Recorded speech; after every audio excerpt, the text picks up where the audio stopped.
Que abran su Biblia conmigo en la carta a los Efesios el día de hoy. La carta a los Efesios.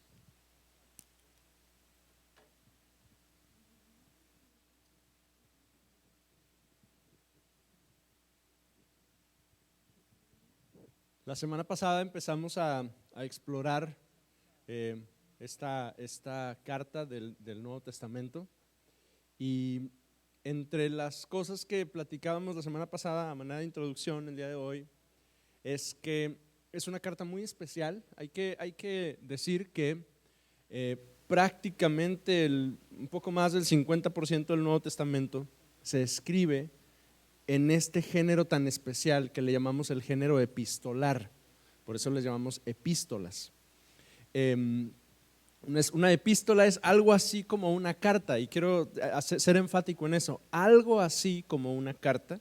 Digo, ya en nuestro tiempo ya no solemos enviar cartas, ¿verdad? Yo era un niño adolescente y todavía escribíamos cartas. Creo que ahorita ya todo se resuelve con un mensaje de WhatsApp, ¿no? Y llega de inmediato, ¿no? Ya la espera esta eterna de que enviaras una carta y tardaba ¿cuántos días?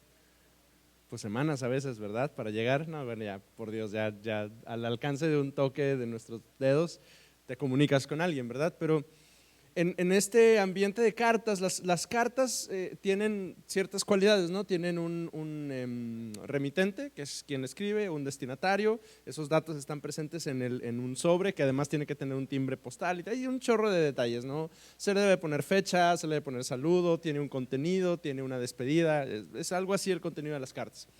Las epístolas son algo así, es decir, es una manera en la que entre el primer siglo antes y el primer siglo después de Cristo la gente se comunicaba, ¿sí?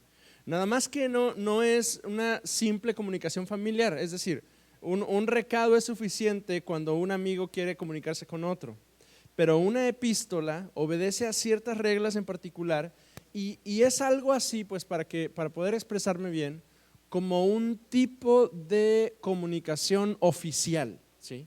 Es decir, no es una simple correspondencia entre Tony y su amigo Hugo, más bien tiene que tener ciertas reglas de su contenido, porque es un tipo de comunicación como oficial, ¿sí?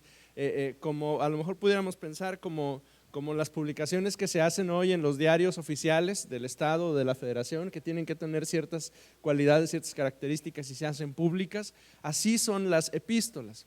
Los apóstoles eligen este género literario para comunicarse con la iglesia, y era la mejor manera de hacerlo, porque en un momento en el que no hay otra manera de poder comunicar algo más que ir en persona y hablarlo o utilizar este estilo oficial, ellos eligen este estilo para llegar a cuantas más personas sea posible.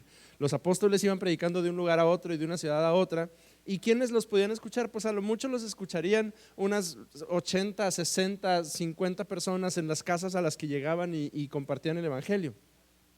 Pero cuando utilizan el género epistolar, las epístolas, cientos de personas más podían conocer el mensaje o la doctrina, porque además no había una sola epístola, es decir, como era un contenido oficial, era posible copiarlo y reenviarlo a tantos lugares como fuese posible.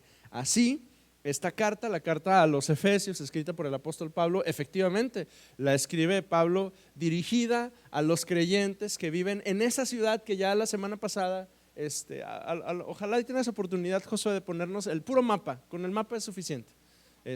Ya la semana pasada observábamos el lugar en el que se encuentra, y teníamos este panorama de lo que actualmente es el territorio de Turquía, y decíamos, Pablo se enfoca en los creyentes de esa ciudad que se convierte en una ciudad importante en la historia de la iglesia en el primer siglo. Pero no solo ellos la leen, es decir, la carta llega a ellos, pero la lee la iglesia de toda la región de Asia Menor, la lee la iglesia que se encuentra en Antioquía, probablemente la lee la iglesia que se encuentre en Jerusalén, en Damasco, en Sidón, en Tiro, en Cesarea, la gente que está en Antioquía de Pisidia, la gente que está en Filipos o en Macedonia o en Corinto. Es decir, todas las cartas que llegan, las epístolas que tenemos en el Nuevo Testamento, se dirigen a sus destinatarios originales, pero las copian y las copian y las copian tantas veces como sea posible para ser leída en tantos lugares como sea posible. ¿Por qué? Porque nada más había 12 apóstoles, ¿sí? Y luego de esos 12, como 120 que eran los primeros testigos de la resurrección de Cristo. Pero el evangelio iba creciendo hacia todas partes y era necesario que la palabra fuera predicada y que fuera conocida por muchísimas más personas. Estamos hablando que nada más en unos cuantos meses en Jerusalén se convierten en miles de personas. Entonces la gente necesitaba ser alimentada. ¿Cómo lo lograron? Por medio de las epístolas. Ahora, hoy ya la semana pasada leímos un poquito de Efesios. Hoy vamos a volver a leer y vamos a llegar hasta el capítulo 2, versículo 10, y vamos a distinguir tres partes en esta porción que vamos a leer el día de hoy, que realmente son cuatro, porque la primera nos vamos a detener en las primeras líneas del capítulo. Yo espero que usted hizo su tarea, ¿verdad que sí? Le recomendé como tarea para esta semana, ¿qué cosa? Un día a la vez, como dice el himno, un capítulo de Efesios para que iniciáramos el lunes y termináramos ayer sábado, ¿verdad? Con el capítulo 6. Espero que sí lo hizo. Vamos a empezar a leer. Efesios capítulo 1, versículos 1 y 2, dice: Pablo, apóstol de Jesucristo por la voluntad de Dios, a los santos y fieles en Cristo Jesús que están en Éfeso, gracia y paz a vosotros, de Dios nuestro Padre y del Señor Jesucristo. Ahora, quiero detenerme ahí con esos dos versículos y notar algunos detalles. Esta primer parte es la que conocemos como el saludo o la salutación, que son sinónimos, es lo mismo. El saludo es la primera frase con la cual el apóstol o los apóstoles se presentan en las epístolas. Ajá. Y el saludo nos regala alguna información importante respecto de quién está escribiendo y cómo se percibe a sí mismo quien lo está escribiendo. Le quiero poner un ejemplo. Ahora, todos sabemos que esta carta está escrita por Pablo porque la primera palabra que aparece en la carta es justamente Pablo, su nombre, ¿verdad? Ahora, hay cosas que hay que decir ahí al respecto. La primera de ellas es que ese no es su nombre, ¿o sí? No. Ese viejo en su acta de nacimiento de ciudadano romano dice que él se llama Saulo, exactamente. Pero aquí está afirmando Pablo. Y entonces cuando iniciamos esta carta y nos damos cuenta, observamos ese detalle y prácticamente en todas las cartas que Pablo dedica a la iglesia, siempre se presenta como Pablo. Es decir, su manera de presentarse siempre es como el individuo transformado que conoció a Cristo y que su identidad fue renovada, ¿sí? Es decir, su autopercibimiento, el autopercibimiento de Pablo es: yo soy Pablo, ¿sí? Mi INE dice Saulo, pero Saulo representa el viejo hombre, aquel fariseo de fariseos de la tribu ¿de cuál tribu era Pablo? ¿Alguien recuerda? Lo dice en Gálatas, me parece. No recuerdo si es de la tribu de Benjamín, no quiero decir mentiras, no me acuerdo. Pero él hace su biografía, ¿verdad? Creo que en aquel lugar. O sea, él está diciendo: se supone que yo era pero ya no soy Pablo, transformado. Me encontré con Cristo un día camino a Damasco y entonces fui transformado y ahora soy Pablo. Ahora, lo siguiente que quiero que observe es la siguiente palabrita que aparece ahí. ¿Cuál es esa palabra que aparece? Apóstol. Ajá. Apóstol, es la siguiente palabra que aparece ahí. Pablo, primero, hombre transformado, que conoció un día a Cristo y que ha sido renovado, que tenía otro nombre, pero ahora se llama Pablo. Y la segunda palabrita es apóstol de Jesucristo.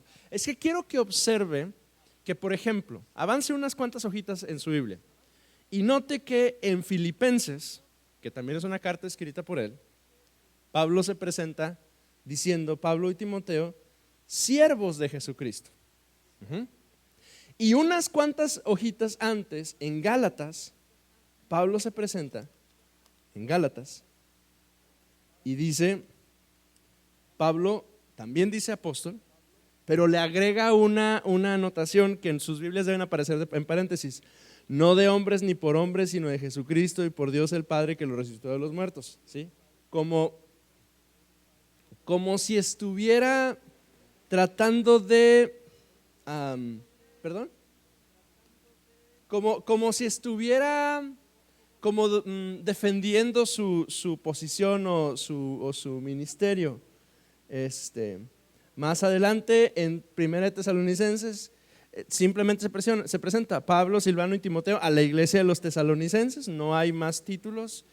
Más adelante en 2 de Tesalonicenses, misma idea, Pablo, Silvano y Timoteo a la iglesia de los tesalonicenses, pero en esta ocasión Pablo se presenta con su nuevo nombre, pero además yo le llamo con su título oficial: Pablo, apóstol de Jesucristo por la voluntad de Dios. Y luego continúa: ¿a quiénes les está escribiendo? Hay dos palabritas que describen ahí a los creyentes, ¿verdad? Una es santos y fieles. Entonces, con mucha convicción, a la persona que tenga más cerca, dígale: tú eres santo y tú eres fiel. Tome ese minutito, esos instantes para decírselo. Tú eres santa y fiel. Ray, tú eres santo y fiel. Hermana, usted es santa y fiel. David, eres santo y fiel. ¿Sí? Ahora, esa frase puede sonar para algunos de nosotros en algún momento de nuestra vida, y quizá, espero que no, pero quizá hasta hoy, puede sonar contrastante, porque algunos diríamos: ay, yo no soy ni tan santo ni tan fiel, ¿verdad? Y sin embargo, Pablo toma esas palabras en específico para dirigirse a los efesios y a nosotros, ¿verdad? Y entonces él inicia: Pablo, el hombre transformado, apóstol con su título oficial de servidor del Señor, apóstol de Jesucristo por la voluntad de Dios, y estoy escribiéndoles a ustedes. Yo, el hombre transformado, les estoy escribiendo a ustedes, mujeres y hombres transformados, santos y fieles en Cristo Jesús, que están en Éfeso. Ahora, eso puede sonar súper contrastante, porque ya la semana pasada, ¿se acuerda que dijimos qué hay en Éfeso? ¿Lo recuerda? Dijimos, Éfeso es una ciudad que se encuentra en lo que actualmente es el territorio de Turquía, pero Éfeso es una ciudad idólatra. ¿Sí? Hay un templo ahí, que lo mencionamos la semana pasada y lo menciono una vez más el día de hoy. Es el templo de la diosa Diana o el templo de la diosa Artemisa, que hoy todavía existen ruinas de ese templo. Ya no existe, pero existen ruinas de ese templo. Era un lugar de culto religioso. Y cuando usted y yo le rascamos un poquito a esos lugares ceremoniales religiosos, ¿sí? y sus ruinas, nos damos cuenta que son más que ruinas y es más que un edificio. En ese lugar se invocó el nombre de un dios pagano. Y hay un efecto cuando eso sucede, ¿sí? Hay un efecto espiritual cuando algún lugar o alguna cosa es dedicada a algún dios pagano, es dedicada a algún tipo de idolatría o alguna situación que es contraria a la fe que nosotros tenemos en Jesucristo. ¿Me explico? Entonces, y eso significa que en la ciudad hay un efecto también por ser una capital idólatra, por ser un lugar en el que la gente viajaba para ir y visitar y adorar a la diosa Diana de los Efesios. Entonces, eso quiere decir ¿qué estoy tratando de decir con esto? Que Éfeso era una ciudad pagana, que probablemente cuando alguien llegaba a ese lugar, y algunos de ustedes tienen ese tipo de sensibilidad o ese tipo de percepción, ese tipo de discernimiento, más de alguno que pertenecía a Cristo llegaba a ese lugar y sentían cosas, percibían cosas derivadas del culto de esta diosa Diana que se encuentra en esa ciudad. Y también, déjeme decirlo de esta forma, esa situación espiritual de la ciudad quizá, y tenemos evidencia de eso con los Efesios y con los Corintios, quizá ahí permeaba el estilo de vida de los creyentes, ¿sí? y de alguna manera tenía un efecto en ellos. El ejemplo de Corintios es muy claro, porque cuando leemos Corintios nos damos cuenta que en Corintios también había un templo pagano en el que también se practicaba la fornicación y la prostitución sagrada, y Pablo incluso tiene que dedicar a la mitad de la carta a los Corintios a decirles apártense de la fornicación. O sea, lo que sucede en la ciudad tiene un efecto en la gente y eventualmente tiene un efecto hasta en la iglesia. Entonces, a los cristianos de Éfeso, Pablo los saluda y les recuerda. Con este saludo les está recordando, ustedes no son cualquier efesio o efesia. Ustedes, yo me estoy dirigiendo a ustedes, yo Pablo, no Saulo, Pablo, apóstol del Señor, me estoy dirigiendo a ustedes, santos y fieles. Ese es un buen saludo, amado, para cuando nos encontramos en la calle, ¿sí? Y a algunos nos pasa, ¿verdad? Que nos vemos por ahí, ¿qué onda? Manejando, ¿no? Y coincidimos, ¿no? En un semáforo, ¿no? Entonces es un buen saludo que le puede decir a sus hermanos cuando se encuentra con él, santo y fiel, maneja bien, no te atravieses, no cometas infracciones. ¿Por qué? Porque tú eres santo y fiel. Y el versículo 2 es igual de fascinante. El versículo 2 inicia diciendo, gracia y paz a vosotros de Dios nuestro Padre y del Señor Jesucristo. Hay dos palabritas ahí súper especiales. La primera es gracia. Gracia viene de una palabra griega que se pronuncia charis, que se puede traducir como encanto, don, carisma, ¿sí? En otras palabras, regalo también significa. Entonces en el saludo Pablo continúa diciendo, Dios está con ustedes, ha tenido una gracia con ustedes, les da regalos a ustedes, está presente con ustedes.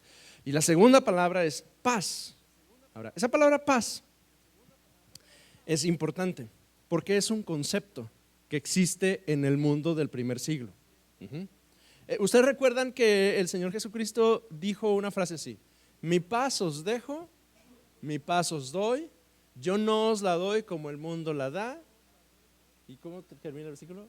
No se turbe vuestro corazón ni tenga miedo. Entonces ustedes ubican esa frase del Señor Jesucristo, ¿verdad? Y utiliza esa misma palabrita, paz, que en el original se escribe con X, pax. Pax es un concepto de gobierno romano. De hecho le llamamos la paz romana.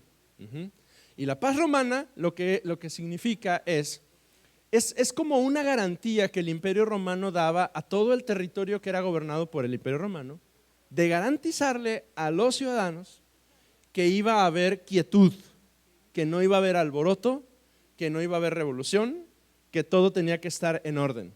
Esa es la paz romana. Es decir, el Imperio Romano daba la garantía de que si tú estabas sometido al Imperio Romano, ellos iban a encargarse de que en donde tú vivieras hubiera paz. Por eso es que el dicho dice, todos los caminos llevan a Roma, porque lo que hay detrás de ese dicho es que cualquiera podía moverse de un lado a otro y era seguro viajar a través de los caminos romanos. ¿Por qué? Porque había paz romana. Ahora, en la teoría, paz romana suena bonito, ¿verdad? Pues cualquiera de nosotros quisiera estar en paz todo el tiempo. Pero en la práctica lo que significaba la paz romana era que el ejército tenía la capacidad, se le permitía al ejército estar en cualquier lugar, y para garantizar esa paz podían castigar, podían golpear o incluso matar a quien se levantara como alborotador. Por eso usted lee los evangelios y entonces entiende que los romanos estaban estaban encima, estaban preocupados por el movimiento de Jesús, estaban preocupados porque el movimiento de Jesús estaba siendo revolucionario y estaba rompiendo el orden y la quietud que el imperio debía tener. Por eso es que los romanos estaban ahí atentos y estaban listos para que en cualquier momento que se iniciara la revolución los detuvieran. Por eso es que usted lee, por ejemplo, cuando Jesús dice, si uno te pide que lleves la carga 1 milla y te dice que la lleves 2, hazlo. Y si te da una bofetada, pon el otro lado. Porque ese tipo de actitudes eran propias de los soldados romanos. A cualquier ciudadano promedio, a cualquiera podían ir y decirle, hey, tú, llévate esas sillas y llévatelas para acá 1 kilómetro, y lo tenía que hacer, porque esa era una de las capacidades que tenía el imperio romano a través del ejército. Entonces, ¿qué está diciendo Pablo aquí? Gracia y paz. Está tomando esa palabrita que para ellos es chocante, porque para ellos paz no significa quietud, significa opresión, significa golpe, significa trancazo, significa que pueden venir y robarme lo que sea y yo no puedo alborotar y no puedo renegar y no puedo resistir porque me puede ir peor. Entonces está el apóstol diciendo: yo, apóstol, a los hombres y mujeres santos y fieles, reciban gracia y reciban paz de Dios nuestro Señor, de Dios nuestro Padre y del Señor Jesucristo. Y entonces nada más en 2 líneas está planteando toda una nueva realidad del apóstol. Está diciendo: en Cristo somos transformados, no somos aquellos viejos, esas viejas criaturas llenas de pecado, perdidas, alejadas. Yo he sido transformado, era Saulo y ahora soy Pablo. Tú has sido transformado y ahora eres santo y fiel. Ahora quiero pedirle a alguno de ustedes que me ayude leyendo, por favor, en voz alta y con mucho carácter, los versículos del 3 al 14. ¿Alguien me puede ayudar? Bien entonada la lectura para ir siguiendo. Le estamos leyendo la versión Reina Valera 60.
Y esta segunda parte, ¿sí?, del versículo 3 al versículo 14, quienes estudian el pasaje dicen, porque nosotros lo leemos y bueno, detalles, prácticamente desde el versículo 3 hasta el versículo 14, excepto en español en el versículo 10, es una sola oración de corridito. Si usted observa, solo se dividen entre versículos con comas. Es decir, toda esa porción de la escritura desde el 3 hasta el 14 es una expresión completititita de corridito, de corridito, de corridito, como que la va diciendo, hasta nos imaginamos a Pablo declarándola como en una sola exhibición, como de corrido, ¿verdad? Como cuando el niño recita una poesía, ¿verdad? Y la está diciendo así parece, ¿verdad? Y luego además quienes estudian este pasaje dicen que este pasaje parece incluso una canción. Parece que Pablo, cuando le está dictando a quien sea que está escribiendo la carta, que era lo usual, el dignatario hablaba y había un escribano que estaba atento para escribir lo que la persona estaba expresando, pareciera que como que lo está cantando. En el original incluso pudiéramos imaginarnos como que tiene cierta cadencia la frase, porque está una tras otra, tras otra, tras otra, tras otra. Detalles importantes de esta segunda parte. El versículo 13 y 14 dice: en él también vosotros, habiendo oído la palabra de verdad, el evangelio de vuestra salvación, y habiendo creído en él, fuisteis sellados con el Espíritu Santo de la promesa, que es las arras de nuestra herencia hasta la redención de la posesión adquirida para la alabanza de su gloria. Ese es un detalle importante del pasaje y nos recuerda algo. Nos recuerda la compra de madera. Déjeme le explico, y creo que lo había explicado alguna vez ya aquí en la iglesia. Cuando una persona iba al puerto donde se vendía la madera a comprarla, llegaba y elegía, ¿sí? Elegía en la maderería la madera fina, costosa o de la calidad que él la quisiera, y llegaba y mercaba, es decir, hacía negocios, ¿verdad?, con la persona que estuviera vendiendo la madera. Como Éfeso era un puerto, de ahí se iba la madera a cualquier parte de Europa y de Asia. Entonces la gente que iba y compraba madera llegaba a ese lugar con dinero, por supuesto, y llegaba a las grandes bodegas de madera y elegía las piezas que quería. Y entonces esta persona traía consigo un sello. Y este sello, con ese sello, distinguía las piezas de madera que quería comprar. Y entonces elegía la calidad, las características, el color, la finura de las piezas de madera que él quisiera, y tomaba su sello y sellaba cada una de las piezas que él iba comprando. Y a la persona que se las vendía, pues le pagaba, por supuesto, y entonces enviaban la madera en el barco, el cargamento, al lugar de donde vendría la persona que la compraba.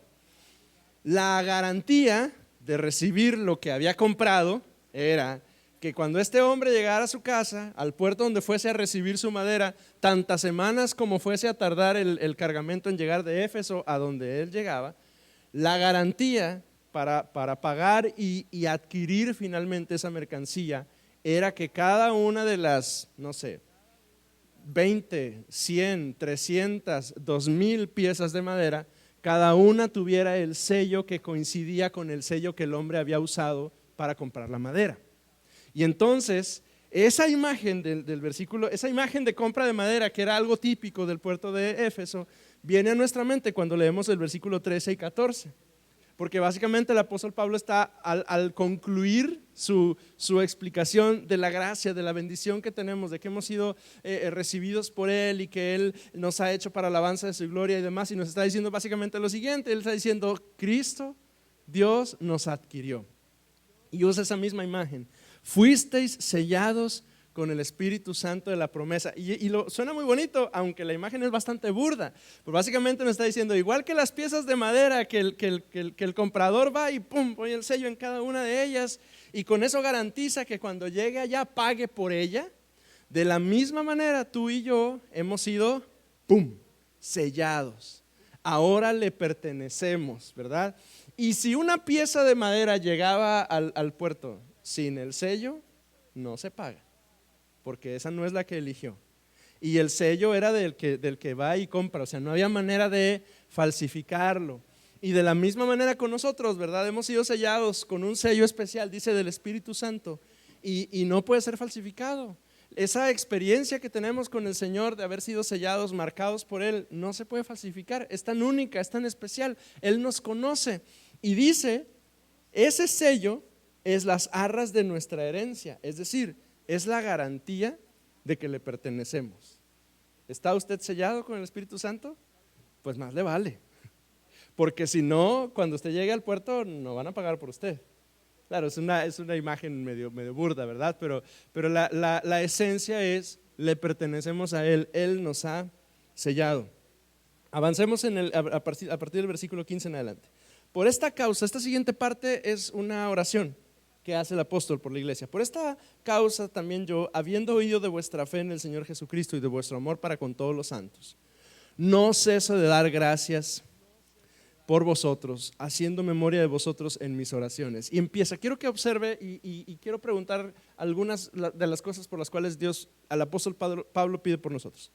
Anótelas y le voy a preguntar cuáles son.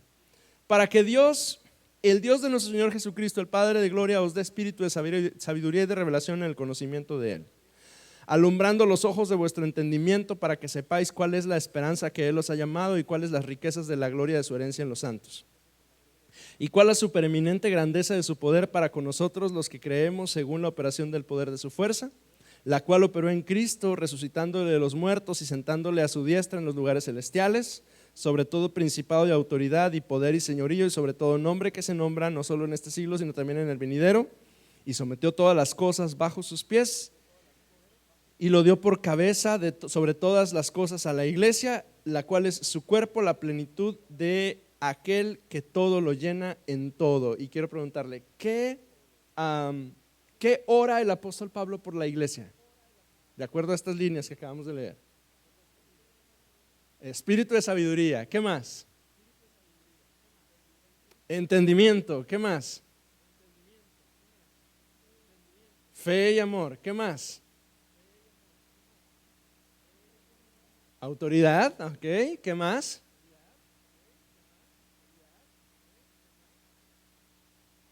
Quiero preguntarlo diferente. ¿Son peticiones que ya caducaron para la iglesia? ¿O todavía conviene clamar al Señor por su iglesia con algunas de estas peticiones? Todavía, ¿verdad? Los administradores de la iglesia estamos tomando los viernes en la noche para orar por la iglesia. Y me preguntó mi esposa el viernes, ¿qué vas a orar? Le dije, pues hay mucho que orar por la iglesia, ¿verdad? De entrada, estas ideas de Efesios son suficientes, ¿verdad? Para poder clamar bastante por la iglesia del Señor, clamar que los ojos de nuestro entendimiento sean alumbrados, que comprendamos, que entendamos, que tengamos sabiduría, que tengamos entendimiento, que tengamos disposición, etcétera. Vamos a avanzar al capítulo 2 porque nos quedan unos cuantos minutos nada más. Dice: y Él os dio vida a vosotros cuando estabais muertos en vuestros delitos y pecados, en los cuales anduvisteis en otro tiempo, siguiendo la corriente de este mundo, conforme al príncipe de la potestad del aire, el espíritu que ahora opera en los hijos de desobediencia, entre los cuales también nosotros vivimos en otro tiempo en los deseos de nuestra carne y haciendo la voluntad de la carne y de los pensamientos, y éramos por naturaleza hijos de ira, lo mismo que los demás. Pero Dios, que es rico en misericordia por su gran amor con que nos amó, aun estando nosotros muertos en pecados, nos dio vida juntamente con Cristo. Por gracia sois salvos. Y juntamente con Él nos resucitó y asimismo nos hizo sentar en los lugares celestiales con Cristo Jesús, para mostrar en los siglos venideros las abundantes riquezas de su gracia en su bondad para con nosotros en Cristo Jesús. Leemos juntos esta parte, versículo 8 y 9 y 10. Porque por gracia sois salvos por medio de la fe, y esto no de vosotros, pues es don de Dios, no por obras, para que nadie se gloríe, porque somos hechura suya, creados en Cristo Jesús para buenas obras, las cuales Dios preparó de antemano para que anduviésemos en ellas. Y en estos versículos breves, en estos versículos del 1 al 10, Pablo nos presenta algunas cosas. La primera es que nos da un contraste. Dice: ustedes eran, a ver, ayúdenme, ¿se acuerda el versículo 1, 2 y 3? ¿Qué éramos? Ayúdeme. Porque no le dice nada más a los efesios, ¿verdad? También aplica para nosotros algunas cosas. ¿Qué éramos? Desobedientes. ¿Qué más? Ayúdeme, por favor. Yo sé que a lo mejor no tomo café ahorita en la mañana, pero si puede, vamos. Muertos, ajá. ¿A quién le pertenecíamos? Al príncipe de la potestad. Ay, qué feo. Muertos, dice muertos, pero no muertos en cualquier condición, en delitos y pecados. El versículo 3, ¿cómo éramos dirigidos? Hijos de la ira. Esa es una buena ofensa, ¿verdad? Cuando estás enojado con alguien. Hijo de la ira. No decimos eso. ¿Cómo éramos? ¿Cómo nos conducíamos? De acuerdo al versículo 3. ¿Qué hacíamos? Los deseos de nuestra carne. Éramos hijos de ira, lo mismo que todos los demás. Todo eso tú eras, porque acuérdate que desde el principio Pablo dice santo y fiel, ¿verdad? Eso tú eras. Pero ahora, versículo 4 en adelante, ¿qué dice? Ya no eres eso. Lo eras, ¿sí? Al igual que todos los demás. vivías en esa condición como todos los demás, participabas de todas esas cosas, pero ya no eres ese. Dice, ahora Dios, que es rico en misericordia, estabas muerto, pero ahora te ha dado vida juntamente con Cristo. Esa es la condición del hombre y la mujer que han venido a los pies del Señor. Estábamos muertos, sí, bien muertos, atorados en pecados, perdidos en nuestra mente y nuestros pensamientos y nuestras ideas egoístas, afanados haciendo cosas incorrectas, tomando decisiones desacertadas, pero ahora, por la gracia de Dios, has sido rescatado. Ahora estabas muerto y ahora tienes vida. Juntamente con Él nos resucitó para sentarnos en los lugares celestiales con Cristo Jesús. Y esa, amados, es la gran noticia. Y vamos a iniciar la siguiente semana con los versículos 8, 9 y 10 para entender a qué se refiere esta frase de por gracia sois salvos. Pero esta, amados, y yo lo tengo marcado, el versículo 4, 5 y 6, curioso, yo no tengo marcados los de por gracia sois salvos, yo tengo el 4, el 5 y el 6, porque ese es el corazón y el centro del evangelio presentado en el capítulo 2. Éramos de lo peor, pero Cristo nos rescató, nos dio vida con Él y nos resucitó juntamente con Él para vivir una nueva vida. Le quiero dejar tarea. Vuelva a echarse un clavado a la carta a los Efesios. De hecho, ya esta semana en nuestros grupos en casa vamos a estar ya leyendo Efesios, así es que es un buen momento para empezar a leer una vez más. Y yo quiero recomendarle que esta semana no solo vuelva a estudiar el capítulo 2, que es lo que vamos a ver la siguiente semana, del versículo 11 al versículo 22, pero le quiero recomendar incluso que si tiene oportunidad de buscar algún comentario bíblico para ver qué dicen los comentaristas, que lo revise, que estudie un poquito, que lea todo el capítulo 2, porque vamos a repasarlo desde el versículo 1 hasta el versículo 22, y que indague un poquito en alguna herramienta de estudio. Algunos de ustedes, amados, tienen Biblias de estudio, Biblias con herramientas de estudio bíblico. Utilícela y indague a ver qué dice. Algunos tienen una Biblia de MacArthur, creo que es la que traes tú, ¿verdad, Jonah? Algunos tienen la Biblia de Scofield, algunos tienen un comentario de Matthew Henry. En internet usted puede encontrar un montón de comentarios bíblicos que le pueden servir. Búsquele esta semana y estudie el capítulo 2 y en 8 días venimos filosos con el capítulo 2 para estudiar Efesios. ¿Le parece bien? Oramos. Dios, gracias te damos en esta mañana porque tenemos tu palabra y cuando la leemos, Dios, tú nos recuerdas que somos tuyos, que éramos y estábamos perdidos, pero ahora somos santos y fieles, que hemos sido sellados, Dios, igual que esas piezas de madera, Señor, que eran compradas y vendidas, pero nosotros no somos piezas de madera, nosotros somos tus hijos, Señor, sellados con tu espíritu y teniendo esa garantía de ser rescatados y adquiridos finalmente por ti. Gracias, Dios, por tu palabra, en el nombre de Jesús. Amén, amén, amén. Estamos a minutos de iniciar nuestra reunión, hermanos, bienvenidos.